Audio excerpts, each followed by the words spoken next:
Welcome everyone to the 4th DevStream summary video. This was for the stream that originally aired on the 22nd of October, which was streamed live on twitch.tv/chaostopsy. I stream every Thursday, 7 PM GMT plus 2. You can find the link to that in the description. Anyway, let's get started.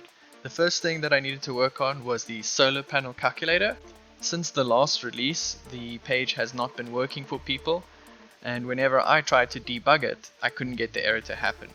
Here you can see my reaction to it actually breaking for me in debug mode, and then a little bit later my confusion since the error message doesn't make a lot of sense.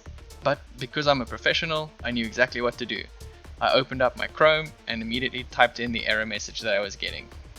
The error message is basically saying that we are checking for an empty value on an empty value, and that's why it's breaking, and that's why it made no sense to me immediately.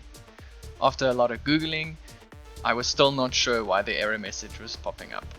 But after reading the stack trace, I knew the general area where the error was coming from, and through commenting out a bunch of lines, I could figure out which of the lines were actually responsible for the red screen of death. Luckily, the lines that I were commenting out weren't really necessary for the solar panel calculator page's overall functionality. From what I could see, I had those lines of code there for a feature that I was thinking of at the time, which was being able to navigate to the solar panel calculator page from an item, such as the teleporter item, and basically you would then be able to see how many solar panels and batteries you would need to charge that specific item alone. But because we don't have that feature in the app, I just removed the lines that would accommodate for it, and bam, everything worked. Awesome, that's the first feature done of the stream. The next thing that I looked at was the homepage setting, where you can choose to have catalog or custom or all items as your homepage.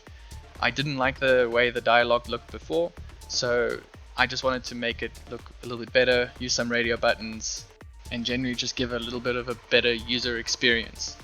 This wasn't too difficult to implement, although I couldn't get the radio button to be selected with your choice already, but in the end it looks a little bit better and I'm happy with that. And that is the second feature that we completed on the stream. The next thing we looked at was the weekend missions dialog. Oh man, that's bad, especially since we can't scroll.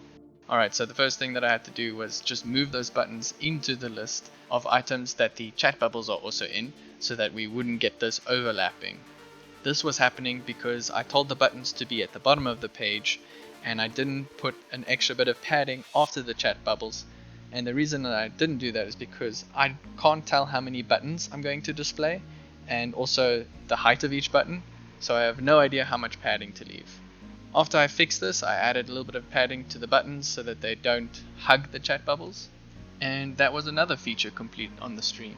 The next thing that I was going to look at was the community spotlight page. This page had a few UI issues. For example, the description of the community spotlight item can overflow and be longer than the card.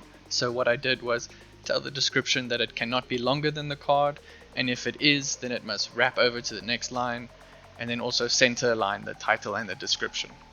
The next thing that I need to work on was that if the name of the creator is too long, then it goes behind the open link button. I ended up fighting quite a lot with the button and trying to get it to be a little bit more to the right and to have a background that was the same color as the background of the card, so that if the text overflowed, you wouldn't be able to see it. And then I try to get the ellipsis to show when the title is very long. And that was how another bug on the stream got fixed. The next thing that I was going to focus on was the weekend mission page. Someone asked if we could navigate between the different weekend missions by swiping left and right. And after playing around a little bit, we actually got that to work. Although I'm not too happy with how it looks, but it does technically work.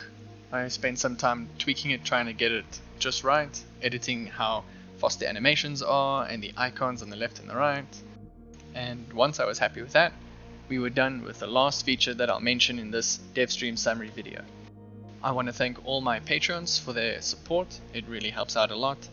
If you join the AssistantNMS Patreon, you'll get early access to videos like these, weekly update posts, and Discord benefits.